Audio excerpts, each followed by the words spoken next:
Yes, thank you, Professor Resende. So good morning, everybody. I'm Raoul Cardellini. I am a recent graduate of the International Institute of Air and Space Law at Leiden University, specifically from the Advanced Masters in Air and Space Law. Currently, I'm an intern at the Royal Netherlands Air Force Space Security Center.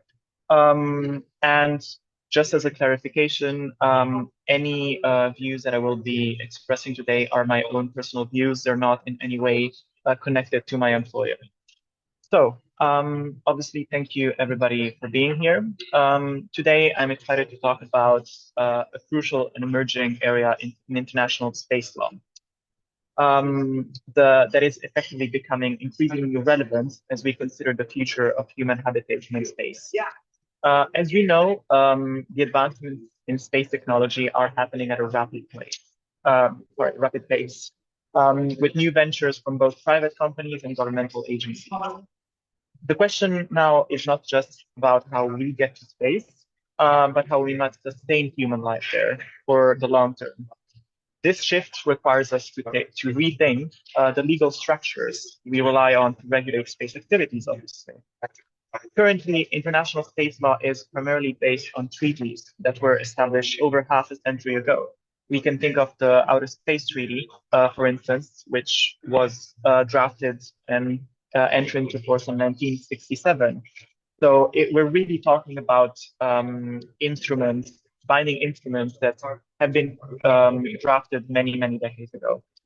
For example, the Outer Space Treaty was designed with the understanding that only states would engage in space exploration, and that space activities would be mainly for scientific purposes, rather for long-term habitation or for commercial enterprises.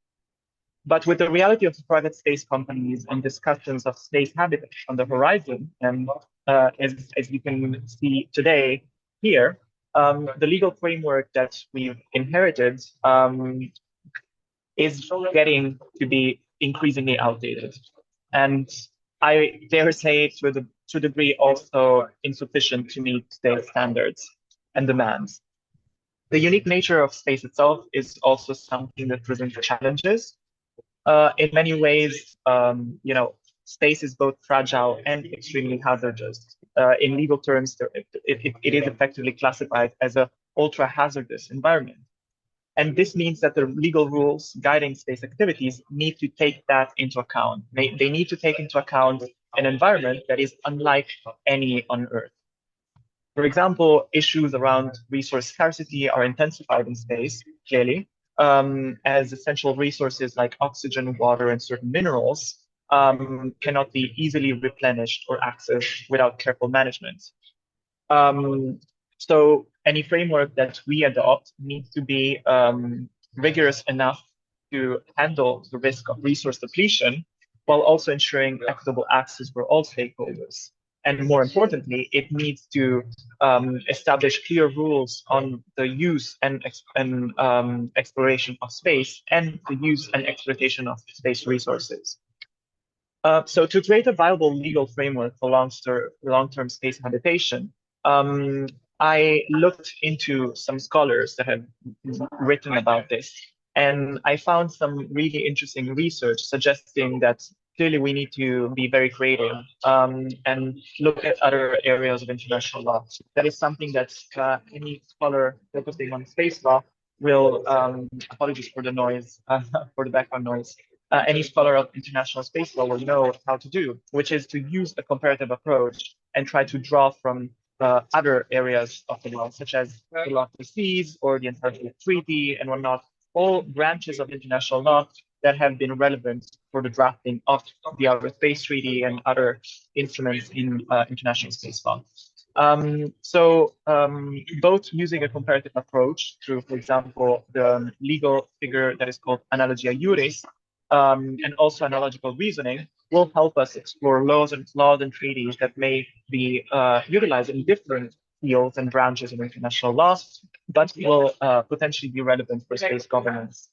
As I mentioned, the Antarctic Treaty, the law of the sea are generally utilized. specifically because the Antarctic Treaty, for example, shows how international cooperation can be structured to prevent territorial claims, and is effectively put in place to encourage scientific collaboration. One other thing that needs to be done is also look into the establishment of standards. The scholars that I stumbled upon, I highlighted the International Standards Organization, also known as ISO, and how such standards apply to space. These standards ensure that life support systems that are defined as LSS are compatible with different systems and can function in multinational and multi-stakeholders environments, as the ones in space are going to be. As I said, until like when the space treaties were drafted, the main focus was on states being stakeholders in space. Now, in the new space era that has been going on since the early 2000s, it's also private stakeholders. And the more we look into the future of space exploration and use, the more we understand that space is going to be a place where private companies and state stakeholders are going to be really working together in an intertwined manner. So these systems effectively have to ensure that no actor that is operating in space effectively depletes critical resources that might be needed to support life in space, like water, energy. Well, depends on what we refer to as energy. Clearly, if we're looking at solar energy, that is difficult to deplete. However, there are certain areas, for example, the moon, in which, like the polar areas specifically, in which solar energy can be considered as a resource because of the positioning on the surface of the moon. Those areas have a specific exposition to the solar energy that is particularly convenient for the establishment of habitats. So another element of sustainable framework is addressing clearly property rights, which is I would say, sore point for any international space lawyer, because one of the fundamental elements of the Outer Space Treaty is the non-appropriation principle, specifying that effectively no state or organization or any other individual, well, not any other individual, but any other stakeholders can claim ownership or property of celestial body or its species, generally speaking. However, without additional clarity, there is a risk that private companies or even states might still try to control such resources. And that is, I'm sure that you have all heard of the Artemis Accords. They are trying to establish ways on how to use resources in space, specifically on the moon. Those are efforts to effectively propel space exploration and use forward. And they are mandated. Specifically, the Artemis Accords is an enterprise undertaken by the US, with I think almost 50 countries signing on to such accords.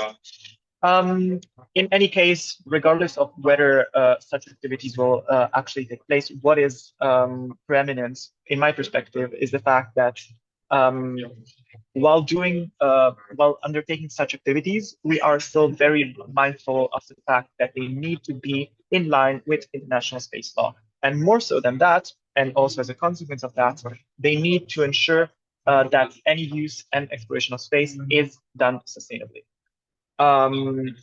So equitable access is clearly central to this discussion. And it brings back to what I mentioned is the overarching purpose of international space law, which means that effectively, the use and exploration of outer space is the province of mankind. And apologies, I got distracted. So obviously, this gets put more and more into question the more space activities increase. And we're seeing a clear need for regulatory guidelines that prevent any single actor, be it a state or a private entity, from exploiting space at the expense of others. And clearly, the goal is to achieve a shared network or, well, a shared, how to say, framework that not only supports commercial and scientific endeavors, but also does not,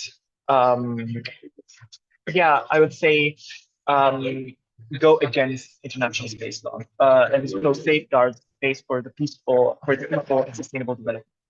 So when considering obviously the future of space law for habitat environments, in this specific instance in my abstract, I will not refer to the rules that are going to be needed specifically for human communities in space, but it's more so how human habitats are going to fit into the framework of international space law. Um, so clearly, I would say one of the most important elements that I've mentioned, and I've also found scholars agreeing on this, is the role of standards to ensure that the habitats that we're building are able to support human life in a safe and sustainable manner. Again, life support systems will need to meet very rigorous standards to ensure that specifically all astronauts, or in the future, if they're going to have a different name, all residents will have access to essential resources. And indeed, scholars seem to agree that the standardization of such systems through frameworks, such as the International Standard Organization, is essential for ensuring the sustainability of long-term habitation and to reduce risk tied to resource scarcity. So I would say that as a conclusion, when looking to the future, one must acknowledge that space governance will effectively need to adapt the more space activities evolve. And this is something that the international space law community is specifically struggling with to a degree, trying to find its space and adapt to the fact that private stakeholders are also involved, are involved in the field now. And while the Corpus Juris Spatialis, which is what the group of international space law treaties, the five conventions by the United Nations, but also soft law instruments such as General Assembly's resolutions and state practice and whatnot. All of these things give us a solid basis, a foundation effectively. However, in many cases, they do not they do not take into account, to be more precise, the effective development of the space domain, and more so, and tied to that, the technological aspects. So in conclusion, I would say that the advancement of space technology and the prospect of long-term habitation, human habitation, is very exciting. However, it presents a lot of complex challenges. So it's clear that effectively we're at how do you say? I would say very clear breaking point to a degree. And whatever we're going to do, it's really going to shape faith for the next centuries, I would say. And so it's really our responsibility as the next generation, and also the responsibility of those in power right now to ensure that any kind of human undertaking in space is done in a safe and sustainable manner. I would specifically like to thank indirectly, since I don't know them, Stephen Dare and Andrew Bodyford, because their work on space law for future habitats in the Handbook of Life Support Systems for Spacecraft and Extraterrestrial Habitats was instrumental in me reading into this topic and finding out about this topic and getting interested in its extreme relevance. So yeah, with that, I am done. I don't really have anything else to add. And again, I would like to thank the organizers for having me here today and for giving me an opportunity to talk about this. And thanks to everybody who listened and who is here. Thank you.